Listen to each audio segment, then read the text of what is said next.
আচ্ছা আপনারা 18 নাম্বারটা একটু বের করেন 18 নাম্বারটা 18 আপনাদের এর 18 নাম্বারটা বের করেন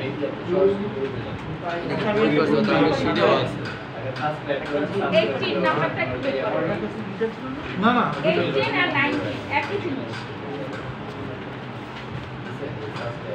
ঠিক আছে এখন আপনাদের পরীক্ষা এটা তো আপনারা বুঝলেন এখন আপনারা কি পরীক্ষায় এত ডিটেইলস লিখতে পারবেন পারবেন না সংক্ষেপে আপনাদের বুঝাতে হবে হ্যাঁ আমি জিনিসটা আমি বুঝছি এখন কিভাবে লিখবেন ওই অ্যারো চিহ্ন দিয়ে আপনাদের লিখতে হবে এখন সবাই এখন দেখেন এটা বের করেন এই যে 18 19 টা বের করেন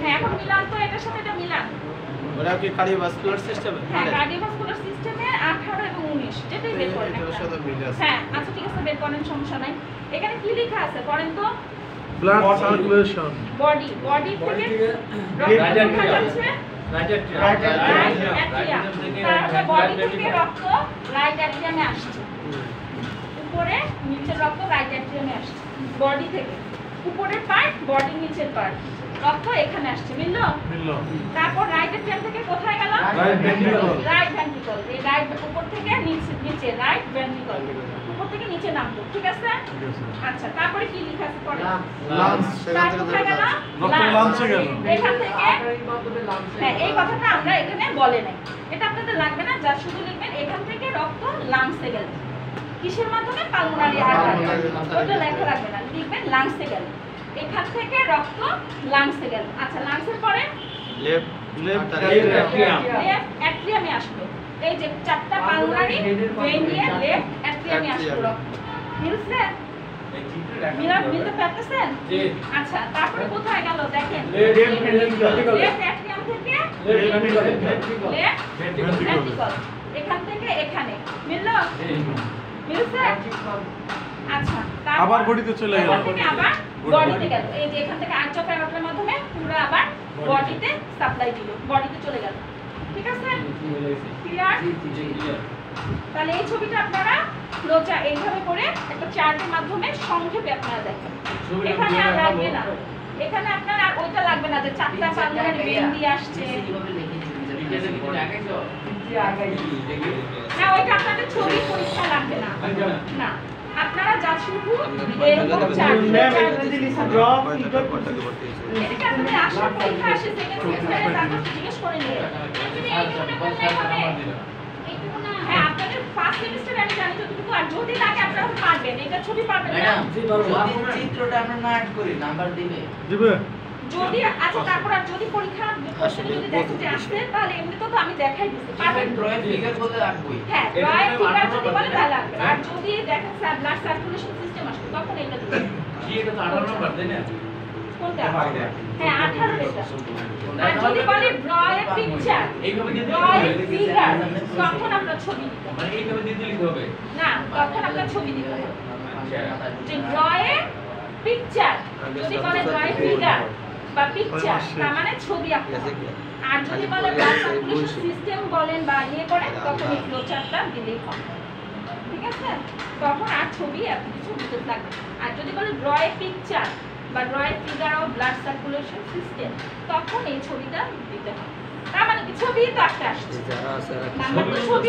আপনি দেখালেন ছবিটা পিকচারটা এইভাবে দিতে হবে হ্যাঁ এইভাবে ম্যাডাম যখন কোনো ইনজেকশন ভেঙে দেওয়া হয় তো সরাসরি হাড়ে চলে যায় না সরাসরি না পুরোটা বডিতেই আমরা ব্রেনে দিলাম পুরোটা জায়গাতেই সাপ্লাই হবে সমস্ত শরীরেই তো ছড়াচ্ছে সিস্টেমগুলোতে চলে যায় অ্যাবজর্ব সরাসরি তার হাড়ে গেছে ভাই না সরাসরি আচ্ছা তাহলে আমি 900 কাটিয়ে খুঁজি তারপর ঠিক আছে তারপরে হার্টবিট এগুলো বুঝতে না আপনারা পরে হার্টবিট আচ্ছা শুনেন তারপরে এখন দেখেন আর ব্লাড ভেসেল টেসেল এগুলো তো পারেন আর্টারি ভেইন ক্যাপিলারি এখন ব্লাড ইয়ে আসেন 24 নম্বরে আসেন 24 নাম্বার ব্লাড প্রেসার ওরে বাবা ডেন্টালের বই দিয়ে ঠিক করলে আর কমবে ব্লাড প্রেসার এই যে বাইসে একটা সামনে সামনে এই ভাই ক্লাসে শেষে তারপর আপনারা কথা বলে নিতে ক্লাসে কথা বলে আপনাদেরই ব্লাড প্রেশার দেখেন এরপরে আমাদের 24 এ দাগ দেন 24 নাম্বার ব্লাড প্রেশারটা কি এই যে অনেকে বললো না যে কি প্রেশারটা কি সেটা রক্তের চাপ। হ্যাঁ রক্তের চাপটা দেহের ভিতর রক্ত চলাচলের সময় রক্ত নালীর দেয়ালে তার মানে যেটা দিয়ে রক্ত যাচ্ছে সেই নালীটা সেটাই তো রক্তনালী হ্যাঁ এই রক্তনালীর দেয়ালে রক্ত যে চাপ প্রয়োগ করে সেটাই হচ্ছে ব্লাড প্রেশার স্বাভাবিকভাবে কি প্রেশার দেয় না নরমাল একটা প্রেশার নরমালি সে যাচ্ছে তার একটা প্রেশার কিন্তু যদি এটা বেশি হয় তখন সেটাকে আমরা বলবো ব্লাড প্রেশার নরমালের থেকে যদি বেশি হয় সেটা প্রেশার তাহলে রক্তটা কি করছে রক্তনালীর দেয়ালটার মধ্যে ধাক্কা দিচ্ছে প্রেশার তৈরি করছে সেটাই হচ্ছে আমার ব্লাড প্রেশার ঠিক আছে রক্তনালী এটা যদি আমার একটা রক্তনালী হয় তাহলে রক্ত তো ভিতর দিয়ে যাচ্ছে এইটা দেয়ালের মধ্যে যে প্রেশারটা তৈরি করবে সেটাই হচ্ছে ব্লাড প্রেশার রক্তনালীর দেয়ালে যে প্রেশারটা দিবে সেটা যদি নরমালের থেকে বেশি হয় সেটাই আমার ব্লাড প্রেশার ঠিক আছে এটা হাইও হতে পারে লো হতে পারে বেশিও হতে পারে কমও হতে পারে দুইটাই খারাপ প্রেশারটা নরমাল একটা রেঞ্জে থাকে আমি আমার প্রেশার নরমাল প্রেশারে এটা যাবে রক্তটা এখন যদি বেশি হয় সেটা আচ্ছা আমরা আসতেছি 1 বাই 1 করি ঠিক আছে তাহলে দেহের ভিতর রক্ত চলাচলের সময় রক্ত নালী দেয়ালে রক্ত যে চাপ প্রয়োগ করে কোথায় করে দেয়ালে ঠিক আছে যেটা করে তাকে হচ্ছে ব্লাড প্রেশার বলে এখন আমাদের ব্লাড প্রেশার হচ্ছে 4 ধরনের কয় ধরনের আছে 4 ধরনের একটা সিস্টেমিক ব্লাড প্রেশার একটা ডায়াস্টোলিক ব্লাড প্রেশার আর একটা পালস আর একটা হচ্ছে মিন ব্লাড প্রেশার ঠিক আছে মিন মিন MEAN মিন ঠিক হবে না মিন ঠিক আছে মিন ব্লাড প্রেশার আচ্ছা তাহলে এটা হচ্ছে আমার 4টা তারপরে দেখি 25 নাম্বার তাহলে 24 নাম্বার কি করছেন এই যে পালস ব্লাড প্রেশারটা বুঝি হ্যাঁ আমরা করব এটা আস্তে আস্তে বুঝি আগের ক্লাসিফিকেশন জানেন 4 ধরনের ঠিক আছে প্রেশারটা কয় ধরনের 4 ধরনের প্রেশারটা কোথায় দেয় রক্তনালীর দেয়ালে কে দেয় রক্ত চাপটা দেয় এটুকু মাথায় ঢোকানো তারপর ঢোকান যে আমরা কয় ধরনের প্রেশার আছে 4 ধরনের আমার প্রেশার আছে সিস্টোলিক ডায়াস্টোলিক পালস আর হচ্ছে আমার মিন আচ্ছা এখন আমরা শিখব সিস্টোলিক প্রেশারটা আমার কি ঠিক আছে সিস্টোলিক প্রেশার হার্ট সংকুচিত অবস্থায় যখন সংকুচিত হয় মানে যে এরকম হলো প্রসারিত হলো এভাবে করে না জিনিসটা এভাবে সংকুচিত যখন হয় অর্থাৎ ভেন্ট্রিকল সংকুচিত অবস্থায় ব্লাড ভেসেলের ওয়ালে যে প্রেসার পাওয়া যায় তাকে সিস্টোলিক ব্লাড প্রেসার বলা হয় তার মানে হার্টটা যখন সংকুচিত হয় ব্লাডটা তখন ছেড়ে দেয় হ্যাঁ তখন যে প্রেসারটা যখন হয় মানে এভাবে করে সংকোচ করলো তখন রক্তটা কি হয় ছেড়ে দিল চলে গেল তাই না আপনি হার্টটাকে সুইচ করলেন তার মানে কি চাপ দিলেন না আমরা যখন কাপড় চিপি কি হয় পানি বের হয় তার মানে রক্তটা বের হয়ে যায় ফাঁস করে বের হবে তাই না কাপড় চিপলে কি হয় দ্রুত বের হয়ে পানি বের হয় দ্রুত বের হচ্ছে না হার্টটা সুইচ করছে তার মানে কি রক্ত বের হয়ে গেছে উপর দিকে চলে যাচ্ছে তাই না সেটাই বোঝাচ্ছে হার্টটা সংকুচিত অবস্থায় ভেন্ট্রিকল সংকুচিত অবস্থায় ব্লাড ভেসেলের ওয়ালে যে প্রেসার পাওয়া যায় মানে রক্তনালীর প্রেসারে যখন যাবে সেই প্রেসারটাকে বলবো সিস্টোলিক প্রেসার বুঝতে পারছেন তাহলে হার্ট যখন সংকুচিত হবে রক্ত সামনের দিকে আগাবে আগানোর সময় ওয়ালের মধ্যে যে ধাক্কাটা লাগবে সেটাই হচ্ছে সিস্টোলিক প্রেসার তাহলে হার্ট সংকুচিত রক্ত উপর দিকে যাচ্ছে যে এখান থেকে আমার ওয়ালের মধ্যে দিয়ে তো যাবে দেয়ালের নালী তো দিয়ে এখানে যেটা ধাক্কা লাগবে সেটাই হচ্ছে আমার সিস্টোলিক প্রেসার সেটা সিস্টোলিক প্রেসার সিস্টোলিক প্রেসার কত নরমালি হচ্ছে 120 মিলিমিটার অফ মার্কার এটা কি মিলিমিটার NaOF মানে হচ্ছে মিলিমিটার অফ মার্কার এটাকে বলা হয় মার্কার তাহলে সিস্টোলিক প্রেসার কত আমাদের নরমাল 120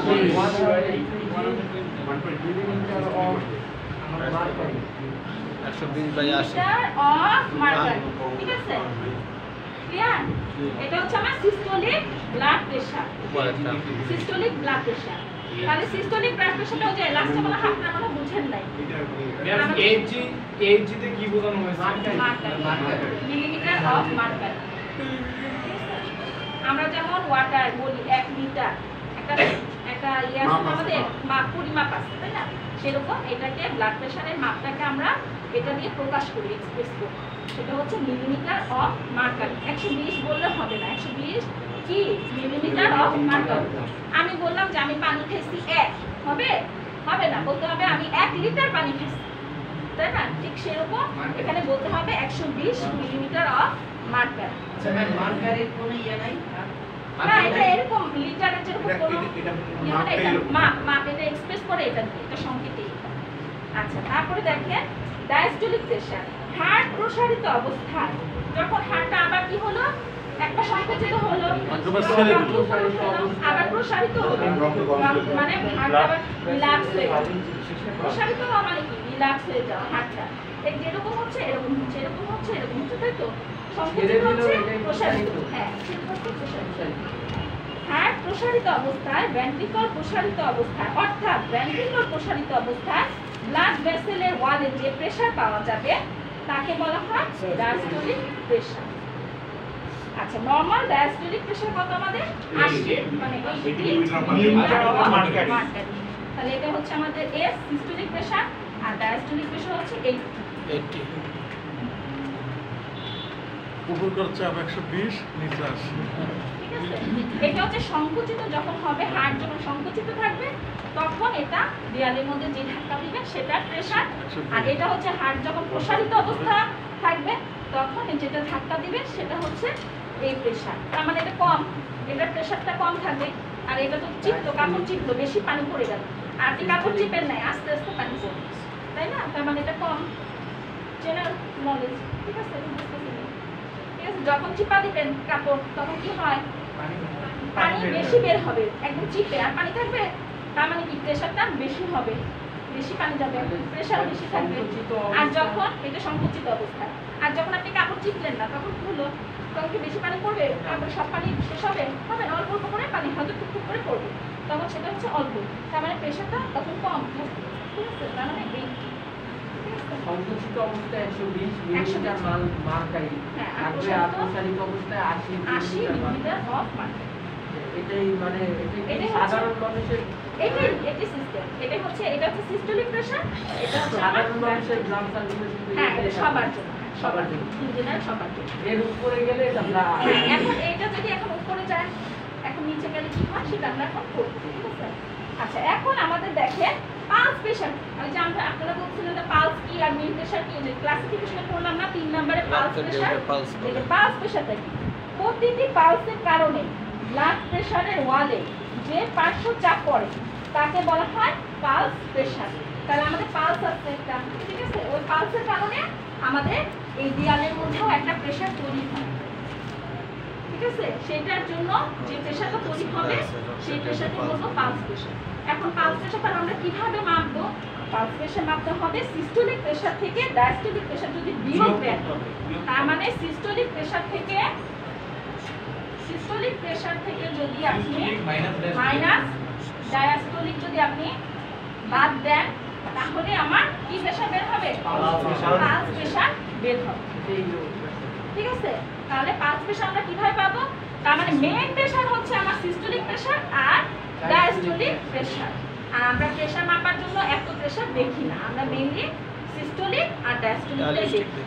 পালসটা নিচে থাকে, এটা আমরা প্রেসার কোনটা দেখি? মেইনলি ম্যাডাম আমি 120 থেকে 80 বাদ দিলাম। 80 বাদ দিবেন, সেটাই হচ্ছে আমার পালস প্রেসার।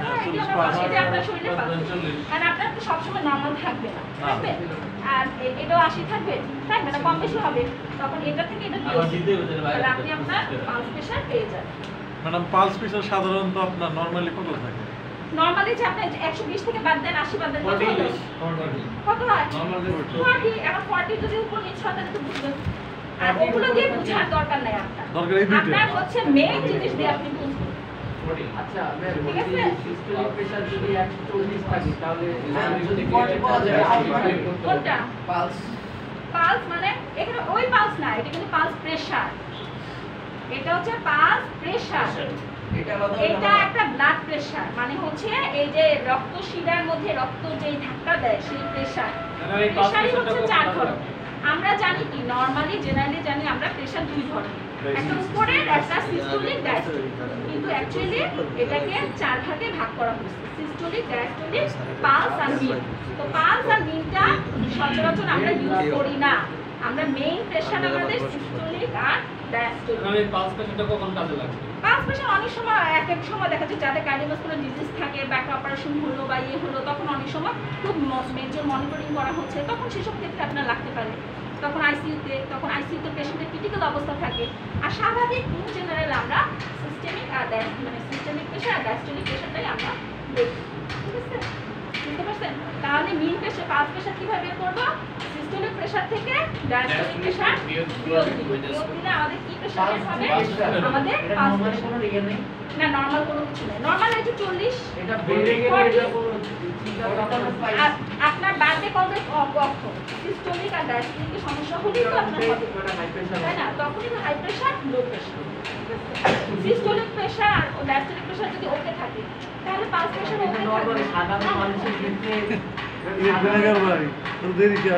সাধারণ মানুষের ক্ষেত্রে এটাই থাকবে 120/80। হ্যাঁ 120/80 নরমাল, কিন্তু সাধারণত দেখা যায় 120/80 থাকে, কিন্তু 19-20 হয়। কিন্তু এখন ধরেন আপনার 80 জায়গায় 70 আছে, 80 জায়গায় কি 85 আছে, সেটা এমন কোনো মেজর ইস্যু না, একটু এদিক সেদিক হতে পারে। আপনার স্ট্রেস, আপনি অনেক হাঁপায় আসছেন, আপনার প্রেশার একটু বাড়তি থাকতেই পারে, আপনি একটা জার্নি করে গেছেন, প্রেশার বাড়তেই পারে, ঠিক আছে? ওটা আপনি কি টেনশনে আছেন? হ্যাঁ হবে, অবশ্যই চেঞ্জ হবে, ঠিক আছে? আপনি একটা স্ট্রেসে আছেন, মানসিকভাবে আপনি একটা স্ট্রেসে আছেন, আপনার প্রেশার থাকবে, কিন্তু এটা মানে এটা না যে আপনার প্রেশার রুগী আছে। ম্যাডাম কোন প্রেসারটা খারাপ? এই যে সিস্টোলিক প্রেসারটা যখন হাই হয়ে যায়, আর মেইনলি আমরা ডায়াস্টোলিক প্রেসারটাকে গুরুত্ব আরো বেশি। আমরা খারাপ বলতে যখন নরমালের চেয়ে বেশি বা কোন যখনই থাকবে তখন এটা খারাপ? না দুইটাই খারাপ, সিস্টোলিক মানে হাই প্রেসারও খারাপ, লো প্রেসারও খারাপ। স্বাভাবিক থাকা ভালো, আমরা কমও ভালো না, বেশিও ভালো। একদম হঠাৎ বাসা সিস্টেমিক মানে প্রেসার হলো, কি খাওয়াবো? স্যালাইন খাওয়া দিলে বেড়ে যাবে। কোনটা কমে গেলে স্যালাইন খাওয়াবেন, যদি সিস্টোলিক ডায়াস্টোলিকটা যদি হয়। ম্যাডাম কমে গেলে স্যালাইন বেশি হলে দূর করবে। আর বেশি হলে যে অনেক সময় দেখা যায় থিওরিটিক্যালি থিওরিতে আপনার ওষুধ দিতে হয়। ম্যাডাম ডায়াস্টোলিক প্রেসারটা যদি বেড়ে যায় তখন কি হবে? সিস্টেমিক প্রেসার বাড়বে না? দুইটা দুই রকম ওষুধ, দুইটা দুই রকম ওষুধ। প্রেশার বেড়ে যাওয়ার ওষুধ আলাদা আছে, প্রেশার কমে গেলে ওষুধ আলাদা, ঠিক আছে? প্রেশার কমে গেলে সাধারণত যে ডিম, দুধ, তারপর আপনার না আমি বলতেছি ম্যাডাম ডায়াস্টোলিক প্রেসার 80 থেকে উপরে যায় তখন কি ওই কমনের যে ওষুধটা ওটা খাওয়ালে হবে? ব্লাড প্রেশারের ওষুধ বিভিন্ন ধরনের আপনারা ওষুধ করছেন না, হাইপারটেনসিভ মেডিসিন তো অনলাইন ড্রাগ করছেন না, দোসাটা পড়েছিলাম হ্যাঁ এনজিওটেনসিনের ইয়ে আছে, ওগুলো দিবে। মানে দুটোটাই পারলে এক ওষুধ, হাইপারটেনসিভ ড্রাগ দিবে, দুইটার যেটাই পারো এক ওষুধ, হ্যাঁ দুইটার যেটাই পারো মানে দুইটাই বাড়বে, আপনার দুইটাই বাড়বে, যাদের প্রেশারের রোগী ওদের ক্ষেত্রে দুইটাই বাড়বে। না না যদি কমে তাহলে ডিম দুধ এগুলো খাওয়া যাবে, ভালো এগুলো খাওয়া যাবে না। না ওগুলো খাবে না, ওগুলো কমায় খাবে, ওগুলো তখন কমায় খাবো আমরা, তখন লবণটাকে রেস্ট্রিক্টেড করি, বলে দিব যে আপনি আলাদা কাঁচা লবণ খাবেন না, প্রেশারের রোগীদের অ্যাডভাইস দিই। লেবুর পানির সাথে লবণ খাওয়া যাবে না, কার্বোহাইড্রেট জাতীয় খাবার লেবুর পানির সাথে লবণ খাওয়া বলে ঠিক না। লবণ তো কাঁচা লবণ এমনিতেই তো খাওয়া ঠিক না, কাঁচা লবণ কি খাওয়া ঠিক ভালো? বলে যে কার্বোহাইড্রেট জাতীয় ভাত খেতে বলে না ওইটা হচ্ছে ফ্যাটের ইয়ে জন্য, চর্বি কাটার জন্য। চর্বি কাটার জন্য, ওটা তো ফ্যাটের জন্য আপনার ডিজেশনের জন্য বলে, কার্বোহাইড্রেট লো কার্ব এগুলোর আবার সাইড ইফেক্ট আছে। আচ্ছা আমরা এখন মেইন কথা থেকে বাইরের কথাই চলে যাচ্ছে।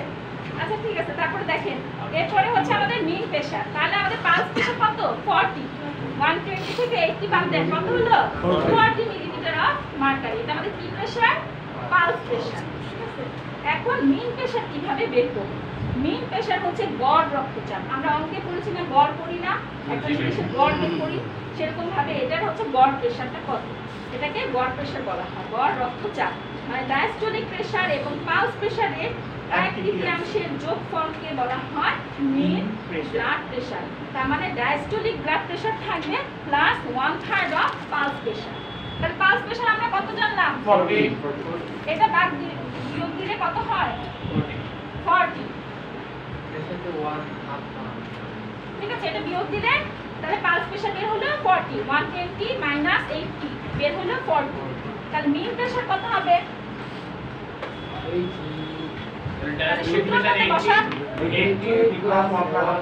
মিন প্রেসার হচ্ছে ডায়াস্টোলিক প্রেসার, তাই তো?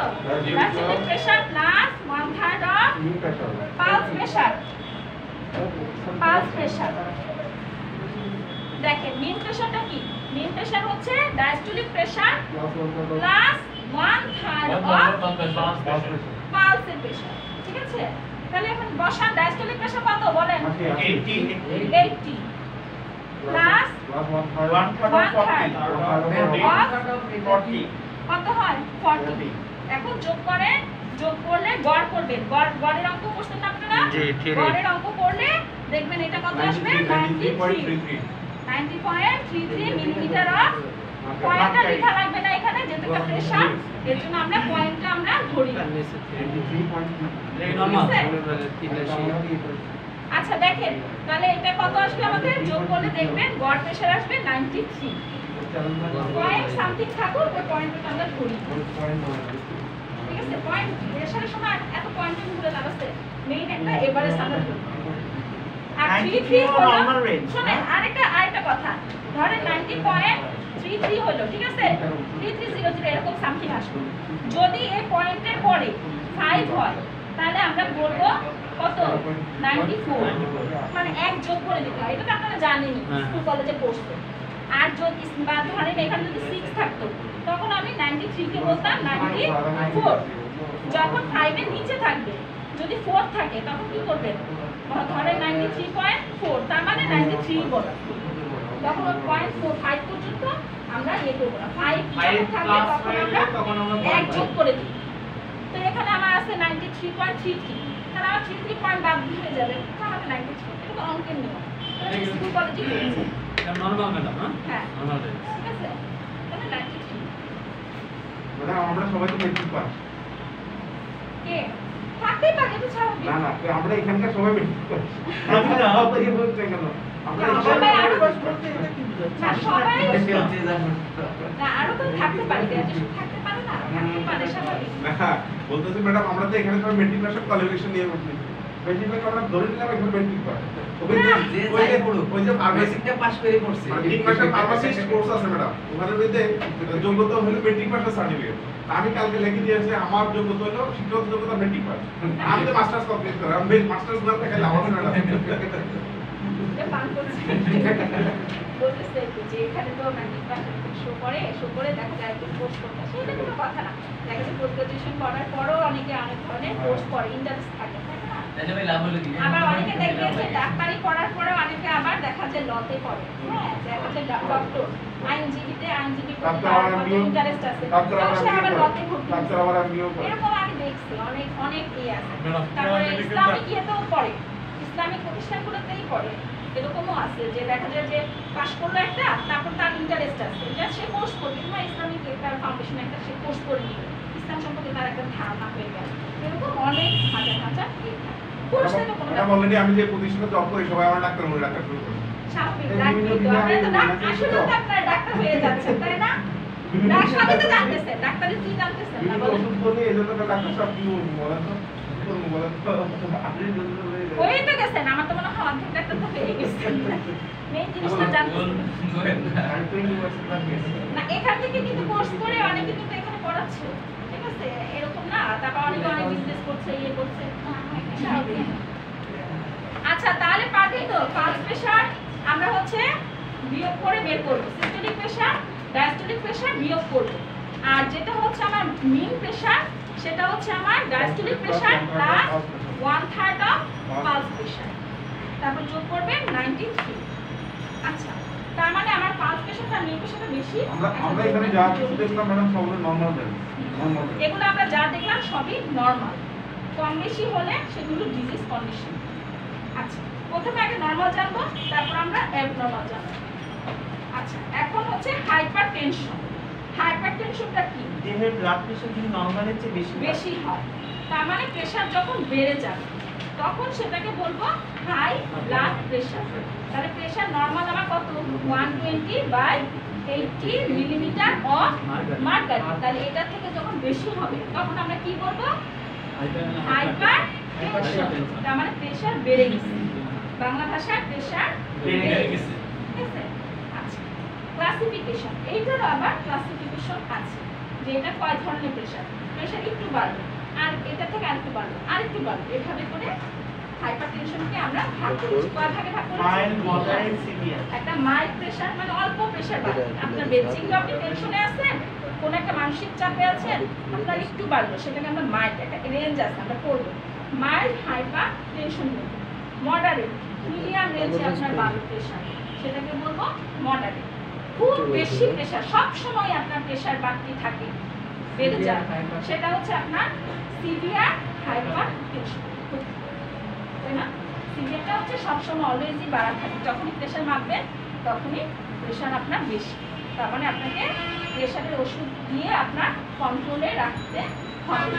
আচ্ছা, এখন হাইপোটেনশন, এতক্ষণ আমরা বললাম হাইপারটেনশন, হ্যাঁ, একটা হচ্ছে হাইপার, হাইপার মানে প্রেসার বেড়ে যাবে, হাইপার, হাইপারটেনশন তার মানে প্রেসার কি হবে? বেড়ে যাবে, বেড়ে যাবে, প্রেসার কি হচ্ছে? প্রেসার বেড়ে যাচ্ছে। আর হাইপো, প্রেসার কমে যাবে। হাইপো,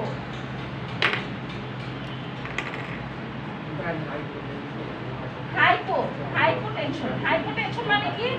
প্রেসার কমে যাবে, ঠিক আছে? ব্লাড প্রেসার রেঞ্জ আমার নরমাল থেকে কমে যাবে, সেটাকে হাইপো, আর বেড়ে গেলে হাইপার। আচ্ছা, এখন হাইপোটেনশনটা দেখেন ডেফিনিশন দিয়ে দিয়েছে, দেহের ব্লাড প্রেসার যদি নরমালের চেয়ে কম হয় তাকে বলবো হাইপোটেনশন বা লো ব্লাড প্রেসার। ঠিক আছে, এটাকে লো ব্লাড প্রেসারও বলা হয়। এটা হচ্ছে হাই ব্লাড প্রেসার অথবা হাইপারটেনশন, আর এটা হচ্ছে লো ব্লাড প্রেসার অথবা হাইপোটেনশন, কমে গেল। আচ্ছা, তাহলে কি হয়? এখানে কয়েকটা সিম্পটম লিখে দিচ্ছে। প্রেসার যদি আপনার কমে যায় তাহলে একটা পেশেন্টের কি কি সমস্যা হতে পারে, যেমন লাইট হেডেক, হেডেকনেস, ঠিক আছে? হেডেক হবে মাথায়, এটা লাইট হেডেকনেস মানে লাইট, মানে লাইটের মধ্যে একটু তাকালে মানে মানুষের মাথা ঘুরায় এরকম মনে হবে, মাথা ঘুরানোর একটা সিম্পটম। ডিজিনেস বা ভার্টিগো, মাথা ঘুরায়, মনে হচ্ছে আপনি দাঁড়ায় আছেন বাট মনে হচ্ছে ঘুরতেছে, ঠিক আছে? এরকম একটা ফিলিংস হবে যে মাথা ঘুরছে, অন্ধকার হয়ে আসছে চারদিকে, এরকম একটা অনুভূতি হবে, এটাকে বলা হয় ডিজিনেস, ডিজিনেস, ঠিক আছে? আচ্ছা, তারপর দেখেন আরেকটা হচ্ছে পেইন্টিং, পেইন্টিং মানে মূর্ছা, সবকিছু অন্ধকার হয়ে আসবে, ঘোলা অন্ধকার, ওই তো অন্ধকারই তো, অন্ধকারে আপনি কিছু দেখতে পাবেন, ঝাপসা হয়ে আসবে, মনে হচ্ছে কিছু দেখতে পারতেছি না, মানে আপনি আমার সামনে আছেন সেটা আমার তাকাচ্ছি একবার, দেখতেছি একবার, আরেকবার মনে হচ্ছে ঝাপসা দিচ্ছে, মানে এরকম একটা ফিলিংস আপনার হবে, সেটাকে বলা হয় পেইন্টিং। কি বলে? পেইন্টিং। আর ডিজিনেস, ডিজিনেস মানে আপনি দাঁড়ায় আছেন সোজা, মনে হবে আপনি ঘুরছেন, মাথা ঘুরাচ্ছে, এরকম একটা অনুভূতি হবে, মানসিক একটা অনুভূতি হবে যে আমার মাথা মনে হচ্ছে এখনই আমি পড়ে যাচ্ছি, এরকম একটা মাথা ঘুরানো, সেটাকে বলা হয় ডিজিনেস, ঠিক আছে? আচ্ছা, তারপরে দেখেন এটা হচ্ছে প্রেসার কমে গেল, তাহলে মাথা ঘুরাবে, তারপরে অন্ধকার হয়ে আসবে, হালকা মাথা ধরে থাকবে, মাথা ব্যথা থাকবে, ঠিক আছে? আচ্ছা, তারপরে দেখেন হালকা ভাবে মাথা মাথা ধরে থাকে, মাথা ধরে থাকে না, প্রেসার হলে মাথা যেমন বলি না রক্ত ছিঁড়ে যাচ্ছে, মাথা ধরে আসছে, ওরকম মাথা ধরে থাকে। আচ্ছা, 29 নাম্বার দেখেন, মেনশন দা বিপি, বিপি মানে ব্লাড প্রেসার, ব্লাড প্রেসারকে সংক্ষেপে আমরা বলি বিপি, ঠিক আছে? BP, BP chart of mild, moderate and severe hypertension.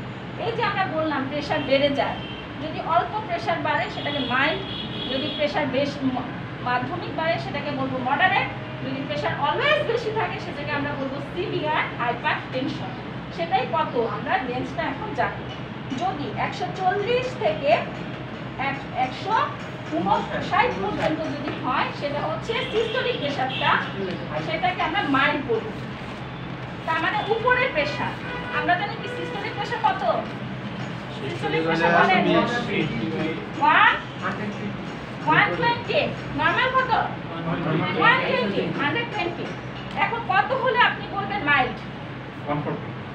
Mild বলবো 140 থেকে 159, ঠিক আছে? এতটুকু যদি বাড়ে সিস্টোলিক প্রেসার তাহলে বলবো সেটা হচ্ছে মাইল্ড হাইপারটেনশন। অল্প একটু আপনি স্ট্রেসে আছেন, মানসিক স্ট্রেস, একটা জমি জমা বিক্রি করবেন বা কেউ অসুস্থ, আপনাকে বাচ্চা অসুস্থ, মা বাবা অসুস্থ, কেউ অসুস্থ, যে হসপিটাল ভর্তি করেন, আপনার খুব দৌড়াদৌড়ি করছে, প্রেশার স্বাভাবিক বাড়বে। তাহলে 150 এতে কোনো সমস্যা হয় না, মাইল্ডে সমস্যা হয় না, স্ট্রেস কমে গেলে আবার প্রেশার আগের জায়গায় চলে যায়। এগুলো একটা ওষুধ ডাক্তার স্ট্রেস ফ্রি করে দিলে ঠিক হয়ে যায়। আচ্ছা, এখন এটা তো সিস্টোলিক, তাহলে ডায়াস্টোলিকটা কি থাকবে? ডায়াস্টোলিক প্রেশারটা কত থাকবে দেখেন? 80। আমরা নরমাল কত? নরমাল 80। 80, এটা হচ্ছে নরমালটা, এটা ডায়াস্টোলিক। ডায়াস্টোলিকটা কত হবে আমার? 90 থেকে 99, ঠিক আছে? 90 থেকে 99। লাস্টে আপনারা দেখেন, ক্লাসে খেয়াল করেন, তাহলে নরমাল হচ্ছে 120, এটা হচ্ছে 80, এটা কতটুকু বাড়বে? 40 থেকে 59, আর এটা পাবে 90 থেকে 99, ঠিক আছে? এটা মাইল্ড। মডারেটে কত হবে? 160 থেকে 179, এটা হচ্ছে মডারেট। ঠিক আছে? Moderate hypertension. আচ্ছা, আর এটা কত হবে? 100 থেকে 109,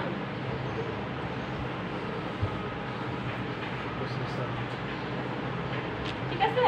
দেখি তাহলে মাইল্ডে কতটুকু বাড়ছে? এখানে 20 ছিল নরমাল, 40 চলে গেল, 40 থেকে এটার ভিতরে থাকবে। এটার যদি বেশি হয় তখন আরেক ঘরে পড়ে যাবে, মডারেট চলে যাবে। এটা ক্যালকুলেশনটা মাথায় রাখতে হবে যে আমি কি মাইল্ড, আমার প্রেশার বাড়ছে, এখন আপনার আসলো 1, ধরেন আপনার প্রেশার আসলো 155, উপরেরটা মানে সিস্টোলিক, তাহলে আপনি কি করবেন? মাইল্ড, ঠিক আছে?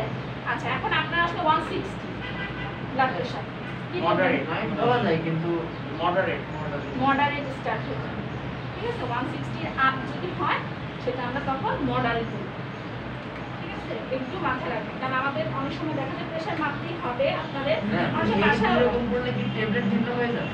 ট্যাবলেট ভিন্ন মানে কি, এগুলোতে ধরেন রিল্যাক্সিং দিলে ফুল হয়ে গেল, আর সিভিয়ার যেটা থাকে ওদের অলওয়েজই আপনার প্রেশারের ওষুধ খেতে হবে লাস্টের টাইম। হ্যাঁ, সিভিয়ার তখন আপনার মডারেটও খাওয়া যায়, ধরেন একটা খেয়ে ফেলছেন, সমস্যা না। আর তারপরও প্রেশার মাপার জন্য বলে দিতে হবে যে আপনি সপ্তাহে প্রেশারটা মেপে চার্ট করে রাখবেন যে সবসময় বাড়ে কিনা। যদি দেখেন সবসময় তার বেড়ে যাচ্ছে, তার মানে তার সমস্যা আছে, প্রবলেম আছে, তাকে একটা চার্ট মেনটেন করতে অ্যাডভাইস দিয়ে দিবেন। ঠিক আছে, এখন একটা মানে অবজারভেশনে রাখতে হবে 2-3 দিন। হ্যাঁ, অবজারভেশন 2 সপ্তাহ অবজারভেশনে রাখবেন। এখন প্রতিদিন একটা একটা বলবেন যে প্রতিদিন আপনি প্রেশারটা মাপেন। 2 সপ্তাহই তো 14 দিন, এক সপ্তাহ 7 দিন না, 7 দিন হলে হ্যাঁ মানে 14 দিন, মানে 2 সপ্তাহ আমরা অ্যাডভাইস করি। হ্যাঁ, আরেকটা শুরু হয়ে যাবে। আচ্ছা, এটা শেষ করে দিচ্ছি আপনাদের, শেষ করেন, সমস্যা নাই, অন্যদের ক্লাস তো শেষ হবে এরকম টাইমিং 10ই শেষ হয়, ঠিক আছে? তাহলে দেখেন, আর সিভিয়ার কখন করবো আমরা? সিভিয়ার কখন করবো? যখন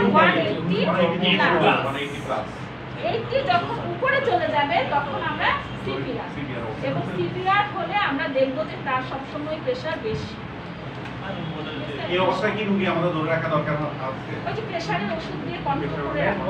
180 উপরে চলে গেলে হ্যাঁ, রোগী আসলে তো রোগীরা তো ফেলে দেওয়া তো না।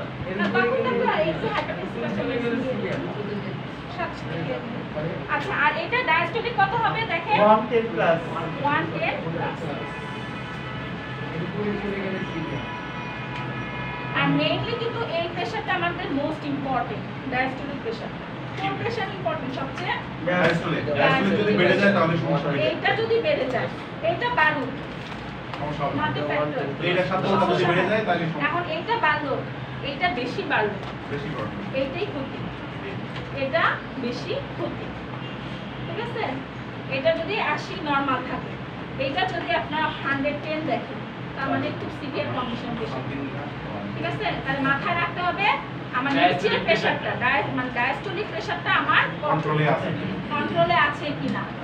সবাই মনে রাখেন, ডায়াস্টোলিক প্রেশার কন্ট্রোলে আছে কিনা সেটা খেয়াল রাখবে। ডায়াস্টোলিক প্রেশার নরমালি 80, এইটা যদি বেড়ে যায় তাহলে something is wrong।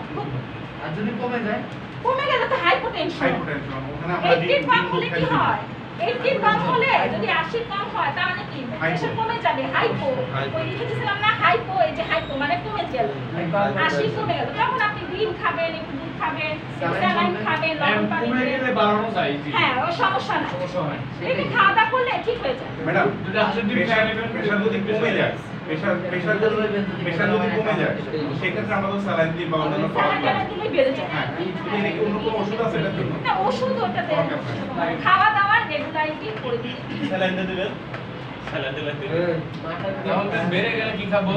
বেড়ে গেলে অ্যান্টি হাইপারটেনসিভ ড্রাগ যেগুলো আপনারা বসছেন সেগুলো থেকে একটা দিয়ে খাবেন। আর ফলো আপে থাকবেন, প্রথমে ওষুধ খাইলে একটা, কিন্তু রেগুলার করা যাবে না, ফলো আপে থাকতে হবে। আজকে আপনার বেড়ে গেছে দেখে আপনার পেশেন্টের রুগী হয়ে গেলেন, পেশেন্টের রুগী নট দেন, আপনাকে আগে ফলো করতে হবে।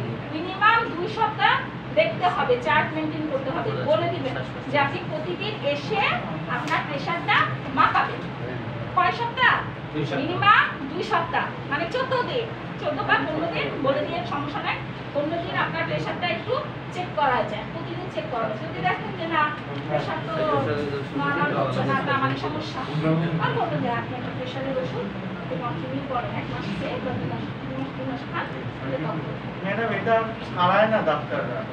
ছাড়াবে কিভাবে? প্রেশার কন্ট্রোল না থাকলে কিভাবে ছাড়বে? আপনি তো এটা তো বুঝতে হবে কিভাবে ছাড়াবে। এটা কি ডাক্তারের হাতে আছে? সাইড ইফেক্ট কম, মানে দীর্ঘমেয়াদী এটা কন্ট্রোলে রাখার জন্য, ডায়াবেটিস যেমন কন্ট্রোলে রাখার জিনিস, এটা কন্ট্রোলে রাখার। আচ্ছা ঠিক আছে। ভাই সাইড দাও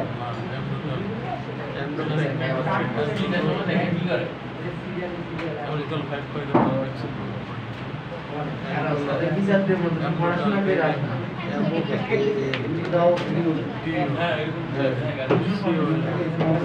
ভাই সাইড দাও বলা হবে ভাই তুমি একে সাইড দাও মিয়া বুঝুন ভাই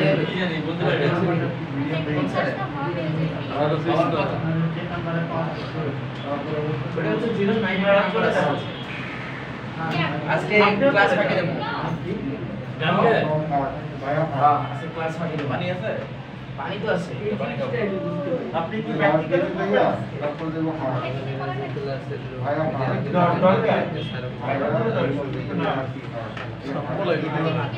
ভাই এটা যে বলা গাড়ি ভাড়া কি 5 টাকা কম নাই আপনার কি রাখছেন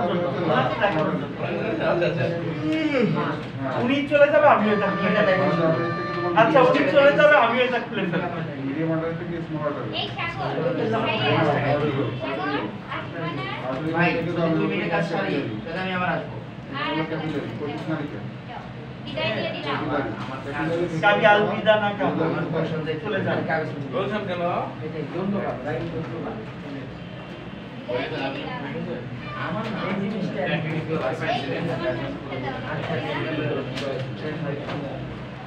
বডিতে বেই মাসেলে নাকি বেই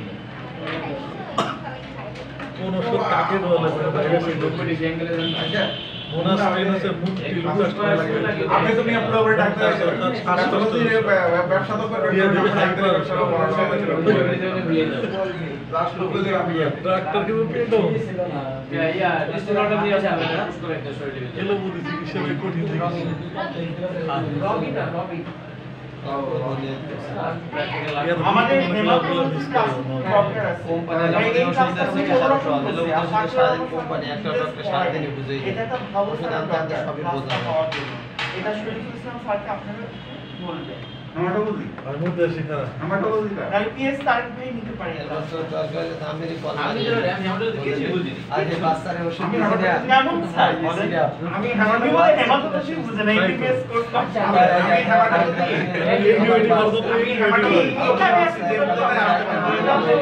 তো বুঝে আর অ্যান্টিবায়োটিক হয়ে গেছে ওই বাচ্চাকে ওষুধ দিছে আমি তো টাস খেয়ে গেছি ওদের বাচ্চাদের জন্য সবসময় ড্রপ বলছি সামথিং পরিমাণে দশটা কোয়া খাওয়া থাকে মেজাজ ফরম কোয়া দিচ্ছে তোমায় ঠিক না একদম ডোজ ফরম একদম এর কারণে প্রবলেম হয় তারপরে আবার রিনিউয়াল আসবে ওই যে সুই পর্যন্ত গেছে সামনে বলতে শিফট দিবে তুই এরকম দোষ দিস আমি চিন্তাই করে গেলাম ইন্টার সাতটা কাকে বাইরে হলাইব হন মাসাল হইছে না আমি গত কয়েক ভিডিওটা বন্ধ করে দেন আল্লাহ স্যার আমি আসসালামু আলাইকুম আসসালামু আলাইকুম স্যার একটা আমাকে তো পাওয়াই না আমি কি বড় সাগরিয়া বন্ধ করে বন্ধ